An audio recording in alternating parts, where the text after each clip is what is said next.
not your big one your camera. Is the big one your camera, Mama? What are you doing? Zipping this. Wave your hands around. Hello, this is a little vlog for a trip that I took to Brighton with my family earlier this year. I entered 2023 with a deep need to get out of the house again, just to start exploring. I just feel like we have been stuck since lockdown in this routine of weekly life, of, you know, just getting through. And so I really felt like we needed to get out and about exploring again. So I decided when we entered 2023 that this is going to be the year of adventures. Being a full-time student means there's next to no money, like spare money, for things like this. So I'm having to be really careful about what we're booking, when we're booking it, and just how we're going about it, because spending money is not a light decision in this household. So this was during the February half term, so much earlier in this year, unfortunately. I've been so busy with university, I've not been able to sit down and film this. But February half term, we booked 2 nights in a hotel in Brighton, and I'm going to say it was in the IHG, the Intercontinental Hotel, right on the seafront. They were amazing. Okay, if you're going to Brighton, I do highly recommend. This is not sponsored by them in any way. I just had such a good time. Like, travelling with 2 young kids, if the staff anywhere are going to make life easier, I will recommend them, because they were brilliant. Like, when we ran out of tea bags, they were brilliant. When we needed to store stuff, they were brilliant. They were just lovely. So I do really highly recommend them. But we had a family room, and the hotel itself is so well located. Not only were we just across from the beach, but the hotel literally looks out onto the old pier, you know, the famous monument. And we're right next to the Brighton Eye 360, which I know many locals really hate, but when you're travelling with kids, that was a great thing to go and do, the Eye 360, getting to go up high and view around. It was brilliant. So we decided to travel by train. My kids have never gone anywhere by train other than like on a steam train, a local steam train or something, or by plane. And so we decided that it would be a nice idea to give them the experience of train travel. And as the journey by train was no more than the journey by car and was considerably cheaper in terms of petrol cost, that's what we decided to do. The novelty of train journeys wore off quickly for them, which was a nice experience, a lovely experience for me and my husband. But yeah, it was nice for them to experience that. We also travelled through London on the train, and I literally got to show them where I used to work in London, like point out my office. It was actually really nice, and a bit of a journey down memory lane for me. Travelling by train meant that we had to pack light. So in terms of camera gear, I literally took my Chinon CX, which is fully manual, so I had my phone with me, which I use as a light meter, and I took 1 roll of film, which is the roll of film that you're seeing throughout this vlog, which is Psychedelic Blues number 2.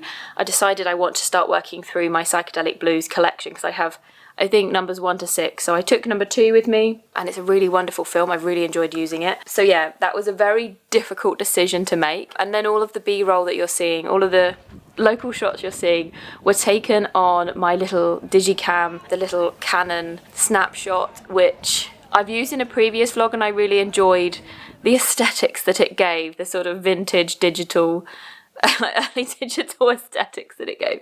So I used that. It's a very small camera, which meant it was quite easy to fit in. But yeah, we were packing light to make sure that we could get all the kids' stuff with us. For developing, I decided to try out Analogue Wonderlab for the first time. I can do my own C41 processing, but I decided that I don't do it enough to buy the chemicals in, because they would just get wasted, and I don't like trying to be environmentally conscious. I don't want to be wasting chemicals. I only want to be buying stuff in if I'm going to be using it enough to use it all up before it expires. So I decided to use a lab. I used Analogue Wonderlab, which I haven't used before, but obviously I do work with Paul a lot on other stuff. So yeah, it was really nice to work with them. And honestly, this is a completely honest review. The customer service there is amazing. I had a massive issue because for some reason my email address didn't want to be recognised by their system, so I had to use a different email address, and they sorted me out like so quickly. They were so responsive. They were just so lovely. It's not their fault that my email address was being weird. It's just one of these things that happens. But working with a company that is bothered about their customers and bothers about the happiness of their customers is just so refreshing, because it could have been so easy for them to say, sort it out yourself, which I'm sure many companies do. So prior to this, I've only ever used Take It Easy Lab to develop my colour film. Well, I say I've only ever used Take It Easy Lab.